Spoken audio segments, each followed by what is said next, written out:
సిద్దిపేట జిల్లాలోని ప్రముఖ పుణ్యక్షేత్రమైన కొమరవెల్లి మల్లికార్జున స్వామి కళ్యాణం అంగరంగ వైభవంగా జరిగింది.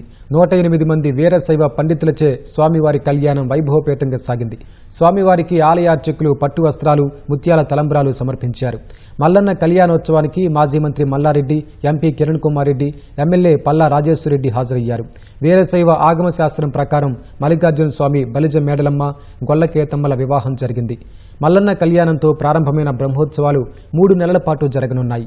భక్తుల రద్దీకి అనుగుణంగా అధికారులు తాగునీరు, వసతి సౌకర్యాలు ఏర్పాటు చేశారు. ఆలయ ప్రాంగణంలో ఎలాంటి అవాంఛనీయ ఘటనలు జరగకుండా పోలీస్ సిబ్బందితో భారీ బందోబస్తు ఏర్పాటు చేశారు. శ్రీమద ఖిలాండ కోటి బ్రహ్మాండ నాయకుడు భాషగాలు అర్చక స్వాములు మీకు చూపిస్తున్నారు. 2 చేతులెత్తి నమస్కరించండి.